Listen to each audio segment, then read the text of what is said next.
Selamat pagi jemaat yang terkasih di dalam Tuhan, selamat bertemu di tahun 2021. Kiranya kasih Tuhan Yesus senantiasa menyertai kita. Selamat tahun baru, Tuhan memberkati. Kita akan bersama-sama beribadah, mari kita mengambil saat teduh.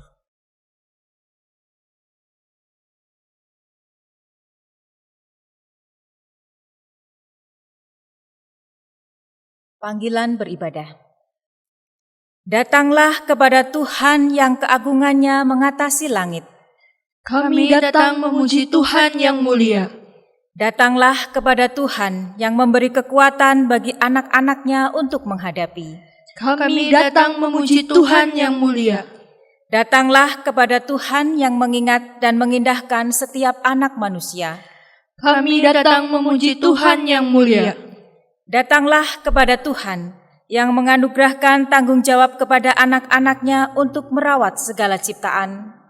Kami datang memuji Tuhan yang mulia. Datanglah, nyanyikanlah dan muliakanlah Tuhan semesta alam.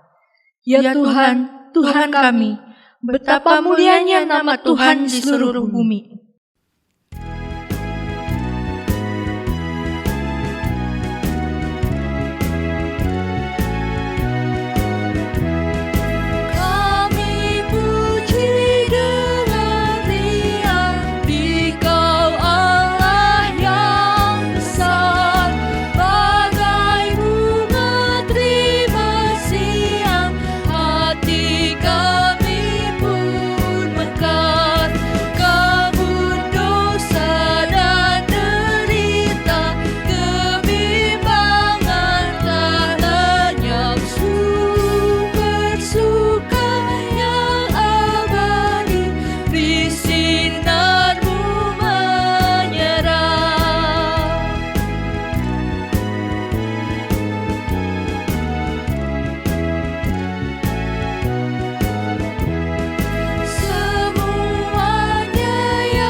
Saudara yang dikasihi Tuhan, ibadah pembukaan tahun ini kita awali dengan pengakuan bahwa Allah Tritunggal, Sang Maha Pengasih dan Maha Hadir menyertai persekutuan kita.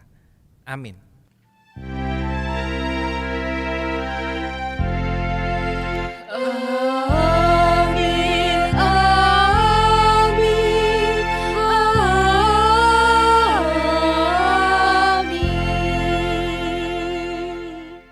Mari kita bersama-sama berdoa. Tuhan yang Maha Baik, kami menyadari di sepanjang tahun 2020 yang sudah kami lalui, kami tidak selalu berjalan dalam keadaan baik. Kami mohon ampun, karena yang kami lakukan adalah menyalahkan Tuhan di dalam situasi dan kondisi yang tidak sesuai dengan harapan kami. Kami telah melukai hati-Mu. Ampunilah kami ya Tuhan. Sesungguhnya kami menyadari bahwa Engkau selalu memberikan rancangan yang indah untuk kehidupan kami. Tetapi di dalam keegoisan kami hanya mementingkan kepentingan diri kami sendiri, sehingga di saat kami menghadapi situasi yang tidak sesuai dengan kehendak kami marah, kami membencimu, kami menjauh darimu. Ampunilah kami ya Tuhan. Kuduskan dan layakan kami kembali hidup untuk memuliakan nama-Mu. Berkati kami di awal tahun ini menjadi sesuatu yang baru dalam kehidupan kami, untuk kami boleh layak menjadi garam dan terang dunia. Dan kami dipercaya Tuhan untuk memuliakan nama-Mu di sepanjang hidup kami. Di dalam nama Tuhan Yesus kami bersyukur. Amin.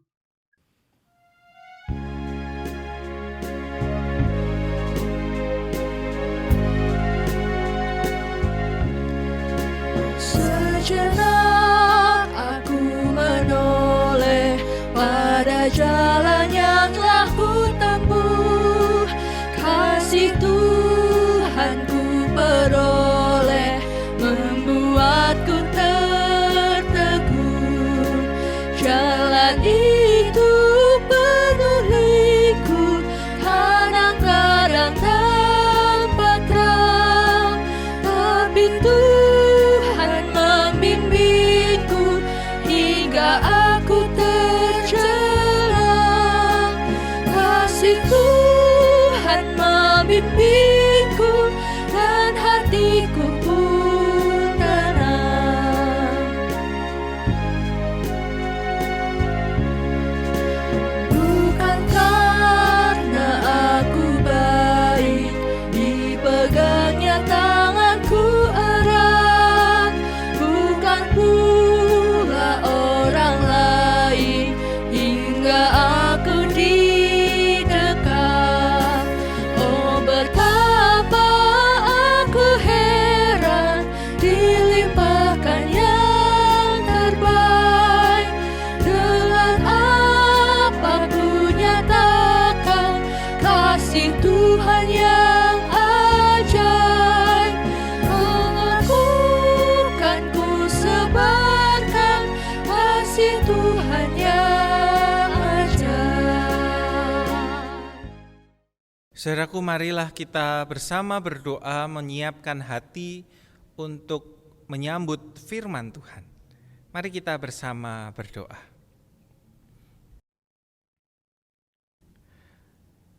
Bapa, kami sungguh mengucap syukur.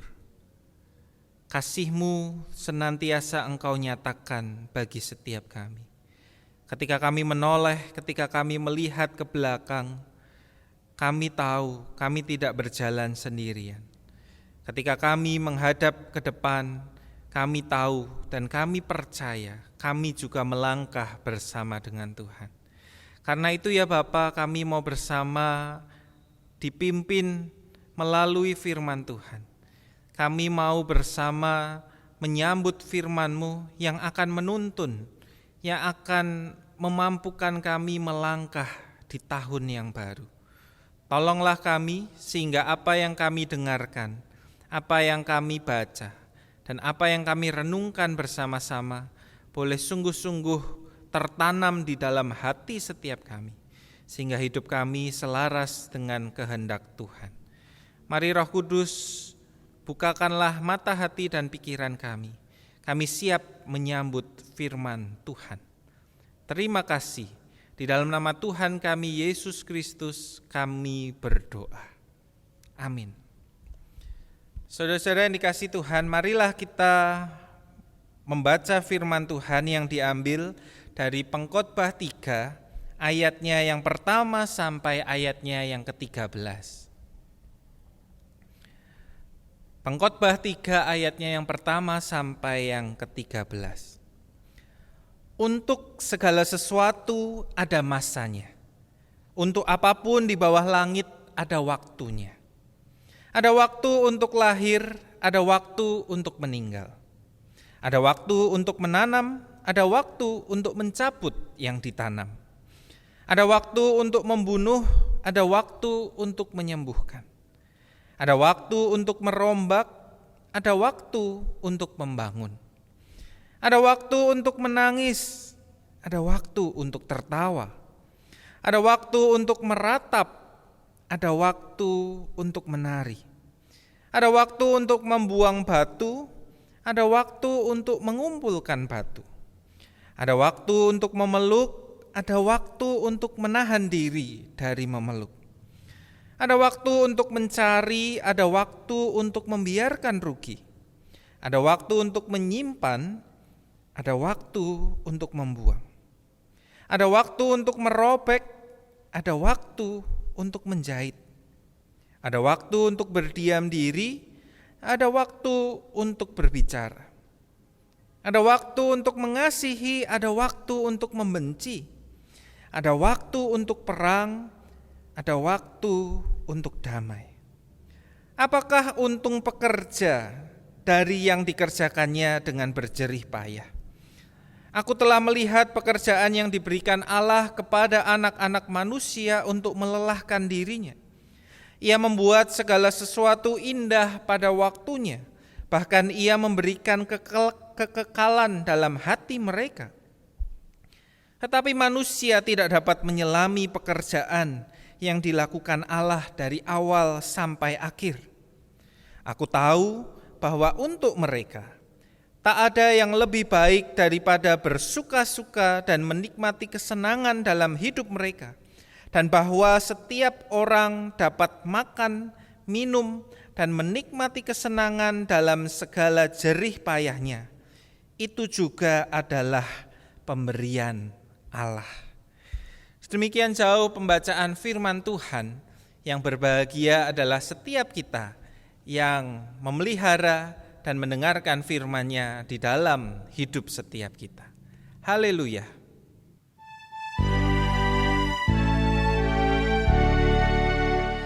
Haleluya, haleluya, haleluya.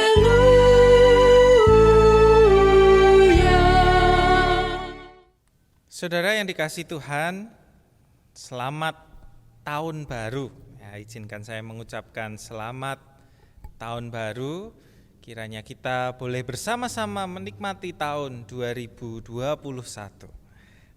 Saudaraku, ada sebuah kisah yang menarik buat saya. Ini sebuah kisah tentang seorang bapak petani tua yang memiliki seekor kuda yang dipakainya untuk mengolah lahan pertaniannya. Nah, ceritanya pada suatu hari kuda tersebut lepas dan kabur pergi ke bukit, pergi ke hutan. Gitu ya. Bapak tua ini tidak bisa mengejar dan dia kehilangan satu-satunya kuda yang begitu berharga bagi dirinya. Nah, tetangga-tetangganya yang mendengar kabar itu kemudian mencoba menghibur Pak Tani ini atas nasib sial yang dialaminya. Tetapi petani itu menjawab, keberuntungan, kemalangan, ya siapa yang tahu. Nah, seminggu kemudian ceritanya berlanjut, ya kuda itu kemudian kembali. Tetapi dia tidak kembali sendirian, dia kembali membawa serombongan kuda-kuda liar. Bapak tua ini kemudian, waduh, ya udah dia siapkan kandang untuk menampung kuda-kuda yang banyak itu. Jadi dari punya satu kuda, sekarang dia punya banyak kuda, 10-15 ekor kuda. Nah, tetangga-tetangganya pun yang melihat kemudian mendatanginya. Wah, selamat ya Bapak, beruntung sekali.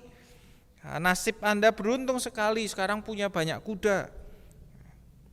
Nah, tapi Pak Tani ini kembali menjawab, keberuntungan, kemalangan, ya siapa yang tahu. Nah, keesokan harinya anak laki-laki dari Pak Tani ini kemudian pergi ke kandang untuk mulai mau melatih menjinakkan kuda-kuda liar itu supaya bisa dipakai, supaya bisa digunakan untuk bekerja ataupun transportasi. Nah, ketika dia menjinakkan salah satu seekor kuda, tiba-tiba kuda itu memberontak dan dia jatuh. Dan ketika jatuh dia terlempar dari punggung kuda itu, dia kakinya patah.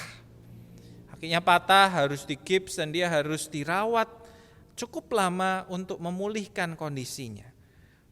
Nah, semua orang tetangga-tetangganya melihat ini sebagai nasib sial. Wah, kasihan ya Pak ya. Tapi Pak Tani ini lagi-lagi berkata, keberuntungan, kemalangan, siapa yang tahu? Beberapa minggu kemudian datanglah tentara dari kerajaan, dari ibu kota. Ternyata negara mereka hendak berperang dengan negara lain, dan tentara-tentara ini datang untuk merekrut setiap anak-anak muda, pemuda-pemudi yang ada di desa itu untuk ikut pergi berperang.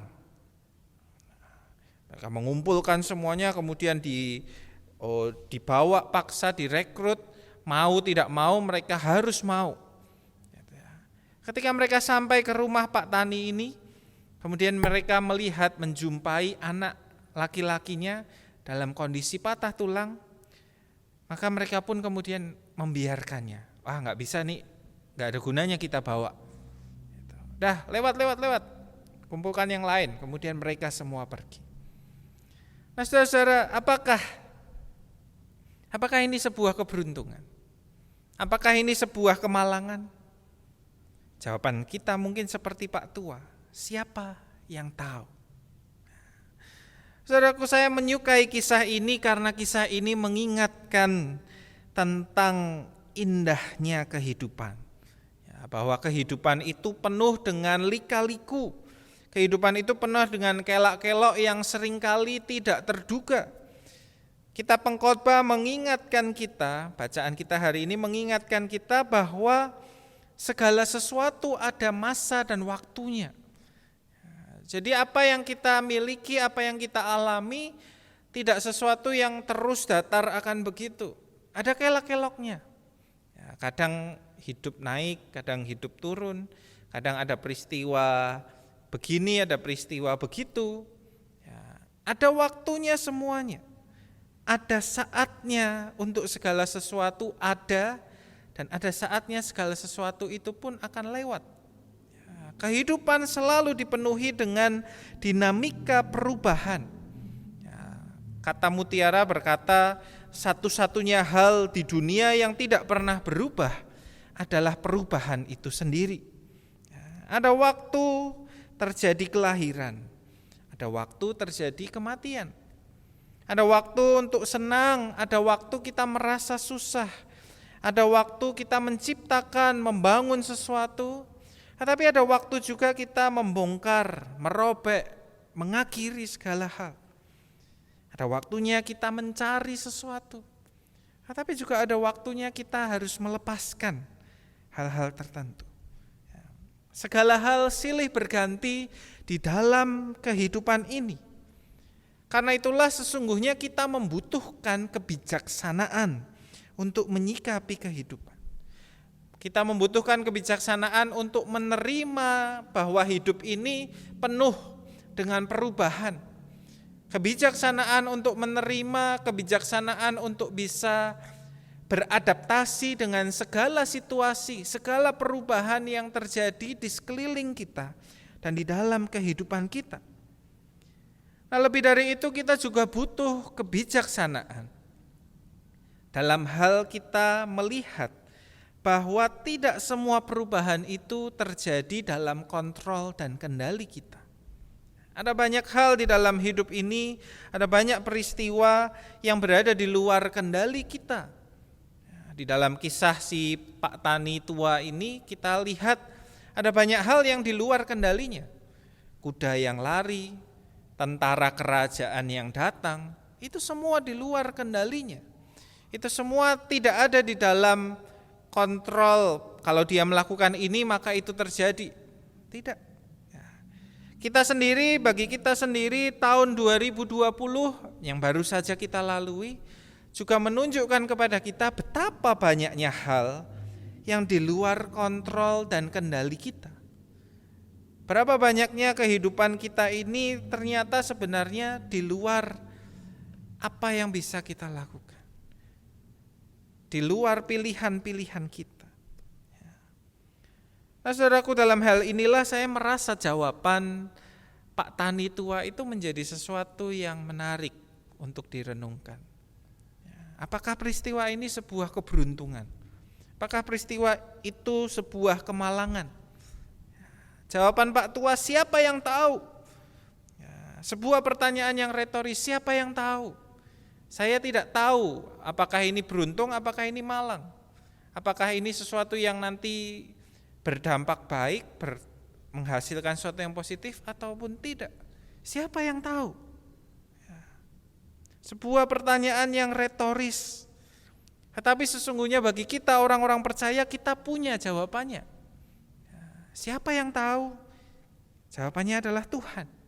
Tuhan yang tahu segala maksud dan tujuan dari peristiwa kehidupan yang kita alami. Tuhan yang tahu segala maksud dan tujuan dari pengalaman-pengalaman hidup yang kita alami. Pengalaman yang mungkin kita lihat sebagai keberuntungan, ataupun pengalaman yang kita lihat sebagai kemalangan. Pengalaman yang rasanya menyenangkan sekarang, atau yang rasanya menyedihkan bagi kita. Kita tidak tahu apa maksudnya. Kita tidak tahu kenapa itu terjadi. Tetapi satu yang kita tahu adalah Tuhan tahu segalanya.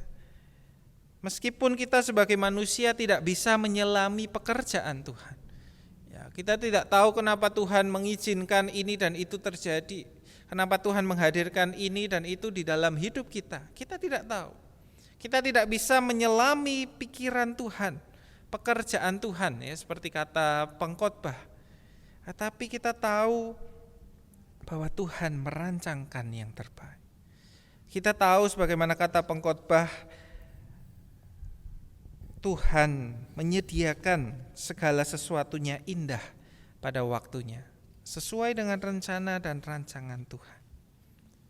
Karena itu saudara-saudara, pengkhotbah mengajak kita bahwa di dalam hidup ini yang menjadi bagian kita, yang menjadi kegembiraan bagi kita, yang menjadi paling baik bagi setiap kita adalah bersuka-suka dan menikmati kesenangan di dalam hidup setiap kita. Nasihat di dalam ayatnya yang ke-12. Tidak ada yang lebih baik daripada bersuka-suka dan menikmati kesenangan dalam hidup mereka, dalam hidup manusia. Saudaraku, nasihat ini bukanlah sebuah nasihat yang nihilistik. Ya, bukan sebuah nasihat yang karena saya tidak tahu apa-apa, saya tidak tahu apa yang akan terjadi, saya tidak tahu baik buruknya yang akan terwujud dari ini, ya udahlah, saya mau pakai waktu saya untuk foya-foya aja. Saya mau pakai waktu buat bersenang-senang sepuas saya aja, mumpung masih hidup. Kata anak muda biasanya YOLO gitu ya, you live only once. Kamu hanya hidup sekali saja, karena itu puaskanlah dirimu. Karena itu bebaskanlah dirimu sebebas-bebasnya. Bukan itu yang hendak dikatakan oleh pengkhotbah. Sebaliknya nasihat ini justru mengajak kita untuk mengambil sikap rendah hati. Di tengah-tengah ketidaktahuan kita, di tengah-tengah ketidakmengertian kita akan rancangan rencana Tuhan, kita diajak menyadari kedaulatan Tuhan dalam rancangan dan karyanya. Dan kita diajak untuk menikmati bagian yang kita miliki. Apa yang kita terima di dalam hidup ini, biarlah kita nikmati, jalani dengan kegembiraan. Kalau kita mau bilang, pengkhotbah ini mengajak kita untuk mempraktikkan mindfulness. Saudaraku, mindfulness mengajak kita untuk berada pada masa sekarang. Berada pada present, pada saat ini, berarti sebuah hidup yang menyadari dan menerima penuh sekarang. Seringkali tanpa kita sadari, kita menjadi orang-orang yang hidup di masa lalu. Kita selalu mengingat-ingat kejayaan, kehebatan yang terjadi atau prestasi yang terjadi di masa lalu yang mungkin kita lakukan. Atau mungkin kita terpenjara dengan pengalaman negatif dan trauma-trauma yang kita alami. Ya, sakit hati kita, perasaan-perasaan yang membuat kita jadi takut, membuat kita menjadi cemas, membuat kita mengambil sikap begini dan begitu. Atau kalau kita tidak terpenjara atau kita tidak hidup di masa lalu, kadang kita hidup di masa depan. Terlalu jauh tetapi ya, hidup di masa depan yang terlalu jauh, terlalu banyak bermimpi dan berandai-andai. Nanti seandainya begini, nanti seandainya begitu, aku akan begini begitu, aku akan melakukan ini dan itu. Gitu ya. Berandai-andai, bermimpi. Tetapi bermimpi yang terlalu jauh, terlalu banyak mimpinya sampai tidak mengerjakan apa-apa. Gitu ya. Atau di sisi lain ada dipenuhi dengan kekhawatiran dan ketakutan. Nanti bagaimana ya kalau begini? Bagaimana kalau itu terjadi, nanti aku harus bagaimana? Yang membuat kita menjadi lumpuh, menjadi takut. Saudaraku, seorang yang mindful memilih untuk aktif hidup di masa sekarang. Dia memilih menghayati pikiran, perasaan, kehidupannya yang terjadi sekarang, saat ini. Dia memilih yang menjadi fokus utamanya adalah hidupnya saat ini, bukan masa lalunya, bukan masa depannya, tetapi sekarang, menjalani, menikmatinya dengan baik. Contoh sebuah hal yang sederhana. Seseorang yang sedang beraktivitas memasak, gitu ya. Ketika memasak, dia bisa jadi tidak mindful. Ketika saat memasak, pikirannya sudah lari ke sana kemari.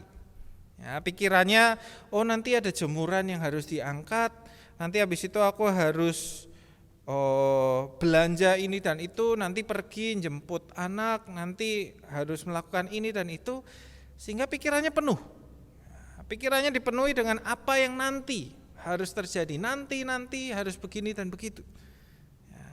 Atau dia juga bisa tidak mindful ketika dalam proses aktivitas itu dia dipenuhi ketakutan. Aduh, kemarin aku masak gagal gimana ya? Masak lagi enggak ya? Aduh, aku kemarin kok tidak berhasil. Aku takut kemarin ketumpahan, kecipratan minyak. Nanti gimana ya? Karena takutnya di masa lalu membuat cemas tentang masa depan juga, gitu ya, atau masa sekarang menjadi cemas. Kedua-dua hal ini sama-sama membuat dia tidak bisa menikmati proses, menikmati peristiwa saat itu. Aktivitas memasak ini menjadi sebuah kegiatan yang akhirnya bisa jadi lewat begitu saja tanpa dinikmati, tanpa menjadi sebuah kegembiraan, tanpa menjadi sesuatu yang dinikmati, kesenangan yang dinikmati sebagaimana yang diungkapkan oleh pengkhotbah. Karena itu saudara-saudara, seseorang yang mindful harus memilih untuk menjadi orang yang berinteraksi penuh dengan saat ini. Si pemasak ini bisa saja dia memilih untuk saya mau fokus sekarang, nikmati proses ini, nikmati segala hal baru, sensasi, perasaan, pikiran yang saya alami ketika saya melakukan ini. Dan ketika dia bisa melakukan itu, seseorang yang mindful akan melihat hidupnya dengan penuh sukacita. Dia akan bisa hidup sesuai dengan siapa dirinya sekarang dan apa yang ada pada dirinya sekarang. Bukan apa yang ada dulu, bukan apa yang nanti mungkin ada. Tetapi sekarang saya bisa apa? Sekarang saya punya apa? Dan seseorang yang mindful dengan sikap demikian, dia akan melihat hidupnya dengan kerendahan hati. Dia bisa melihat hidupnya dengan syukur, terima kasih Tuhan. Kesempatan ini, peluang ini, waktu ini, semua anugerah pemberian Tuhan. Semua tidak lepas dari pertolongan dan pimpinan Tuhan. Karena itu saudara-saudara, marilah kita belajar menjadi pribadi-pribadi yang mindful. Pribadi-pribadi yang hidup, menikmati penuh, bersukacita, menikmati kesenangan apa yang Tuhan sediakan sekarang. Makan, minum, menikmati hasil kerja keras, istirahat, semuanya yang terjadi, semua yang kita nanti akan lalui langkah demi langkah, biarlah kita nikmati setiap langkah itu. Biarlah kita tidak dibebani oleh apa yang sudah berlalu atau apa yang akan datang. Ada sebuah kutipan populer yang berbunyi demikian ya. Yesterday is a history. Tomorrow is a mystery. Today is a gift. That's why it is called present. Yang berlalu itu adalah sejarah. Tidak lagi bisa dirubah, hanya bisa kita jadikan pelajaran. Yang akan datang adalah misteri. Kita tidak bisa melihat apa-apa, kita tidak tahu apa-apa. Kita hanya bisa berharap dan menantikan dengan penuh sukacita. Tetapi hari ini adalah hadiah. Hadiah yang kita terima, hadiah yang bisa kita buka, hadiah yang bisa kita pilih untuk kita nikmati dan kita jalani dengan kegembiraan. Karena itu saudara, di dalam melangkah memasuki 2021, biarlah tahun ini kita menjadi orang-orang yang menikmati setiap proses, setiap langkah hidup kita dengan semangat, dengan pengharapan dan dengan kegembiraan. Sebab kita tahu ada anugerah dan pimpinan Tuhan di dalam setiap langkah kehidupan kita. Selamat menjalani 2021. Tuhan memberkati kita semua. Amin. Mari kita mengambil saat teduh sejenak.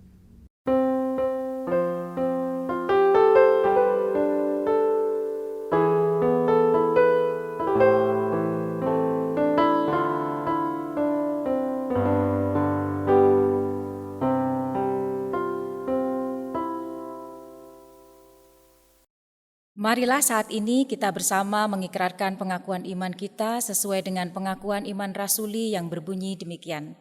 Aku percaya kepada Allah, Bapa yang Maha Kuasa, Khalik langit dan bumi, dan kepada Yesus Kristus anaknya yang tunggal Tuhan kita, yang dikandung dari Roh Kudus, lahir dari anak darah Maria, yang menderita sengsara di bawah pemerintahan Pontius Pilatus, disalibkan, mati dan dikuburkan, turun ke dalam kerajaan maut. Pada hari yang ketiga, bangkit pula dari antara orang mati, naik ke surga, duduk di sebelah kanan Allah, Bapa yang Maha Kuasa, dan dari sana ia akan datang untuk menghakimi orang yang hidup dan yang mati. Aku percaya kepada Roh Kudus, gereja yang kudus dan am, persekutuan orang kudus, pengampunan dosa, kebangkitan orang mati, dan hidup yang kekal. Amin. Saudaraku, marilah kita bersama menyatukan hati kita untuk berdoa, memohon kepada Tuhan, mengarahkan hati kita, kepedulian kita kepada hal-hal yang ada di sekeliling kita. Mari kita bersama berdoa. Tuhan Bapa yang baik, kami bersyukur kami boleh melalui tahun 2020 bersama Tuhan. Kami mau memulai tahun 2021 yang kami yakini juga ada Tuhan di sana. Di dalam tahun yang baru ini kami percaya Tuhan yang akan menuntun dan memimpin setiap langkah kami. Karena itu ajarilah kami untuk tidak cemas, tidak khawatir tentang kehidupan dan masa depan kami. Melainkan kami diberi hati yang menyerahkan diri kepada Tuhan seutuhnya. Bapa, kami berdoa untuk rencana-rencana kami, resolusi tahun baru, ataupun janji-janji komitmen yang kami hendak buat di dalam tahun yang baru ini. Kami berdoa supaya Tuhan yang menolong setiap kami, menolong kami berproses di dalam perubahan yang baik, menolong kami menantang diri kami, mengembangkan diri kami, sehingga hari demi hari di tahun yang baru ini kami boleh menjadi semakin baik, kami boleh menjadi semakin maju, kami boleh terus berjalan bersama dengan Tuhan. Karena kami percaya di dalam Tuhan ada rancangan yang indah bagi setiap kami. Kami mau berdoa juga ya Tuhan supaya di tahun 2021 ini kami diberikan damai sejahtera-Mu antar manusia, antar umat beragama, antar negara, antar kelompok dan suku yang berbeda-beda. Berikanlah kami semangat untuk hidup dalam damai. Berikanlah kami kemauan untuk saling mengasihi di tengah-tengah perbedaan, di tengah-tengah ketidaksamaan yang ada yang kami miliki satu dengan yang lain. Tetapi biarlah kami melihat melampaui itu semua. Biarlah kami boleh memakai kasih Tuhan sebagai pengikat penyatu kehidupan, sehingga di tahun 2021 kedamaian boleh terjadi di tengah-tengah bumi ini. Kami saat ini juga berdoa untuk penanganan pandemi COVID-19 yang akan terus terjadi, yang akan terus kami hadapi di tahun 2021. Ada banyak jalan yang sudah Tuhan tunjukkan. Kami bersyukur, karena itu kami percaya Tuhan yang tetap memimpin kami melewati krisis ini di tahun yang baru, di tahun 2021. Kami percaya Tuhan menyediakan langkah-langkah yang terbaik. Tuhan menyediakan obat-obatan, vaksin yang terbaik, supaya kami bersama-sama seluruh umat manusia boleh melalui pandemi COVID-19 bersama dengan Tuhan. Nyatakanlah Tuhan kuasa-Mu, nyatakanlah kedaulatan-Mu di tengah-tengah kehidupan setiap kami. Inilah doa kami ya Bapa, di dalam nama Tuhan kami, Yesus Kristus, Juru Selamat dan sahabat setiap kami berdoa. Amin. Mari kita menyatakan ungkapan syukur dan pemberian diri kita melalui pengumpulan persembahan. Nat persembahan diambil dari Roma 12 ayatnya yang ke-8b yang berbunyi, siapa yang membagi-bagikan sesuatu, hendaklah ia melakukannya dengan hati yang ikhlas. Siapa yang memberi pimpinan, hendaklah ia melakukannya dengan rajin. Siapa yang menunjukkan kemurahan, hendaklah ia melakukannya dengan sukacita. Pengumpulan persembahan di rumah memakai kantong atau amplop masing-masing atau dapat ditransfer ke rekening GKI Banjarnegara. Mari kita berdoa. Tuhan Yesus yang Maha Baik, terima kasih untuk berkat-berkat-Mu di sepanjang kehidupan kami. Saat ini kami membawa persembahan kami dengan penuh sukacita dan rasa syukur, mohon Tuhan memberkati. Berkati setiap kami yang ambil bagian dalam pengelolaan persembahan, sehingga boleh selalu bertanggung jawab di dalam pimpinan Roh Kudus-Mu, menjadi berkat di tengah-tengah jemaat-Mu GKI Banjarnegara. Berkati ya Tuhan, sehingga melalui GKI Banjarnegara, nama-Mu boleh semakin dimasyurkan. Terima kasih Tuhan Yesus, doa syukur ini kami panjatkan hanya di dalam nama Putra-Mu yang tunggal, Tuhan Yesus Kristus. Amin.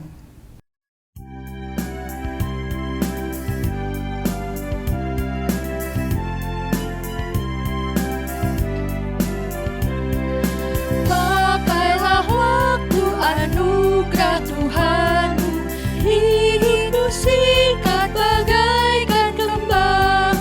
Mana benda yang kekal di hidupmu, hanyalah kasih tak akan lekang.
Saudaraku yang dikasihi Tuhan, arahkanlah hatimu kepada Tuhan dan teruslah menjadi saksi kasih-Nya di dalam setiap langkah kehidupanmu. Kini terimalah berkat dari Tuhan. Terang Allah yang sejati menghangatkan hati kita dengan damai dan sukacita, menerangi langkah kita dengan semangat dan pengharapan, dan memenuhi hidup kita dengan cinta kasih dan karunia-Nya. Amin.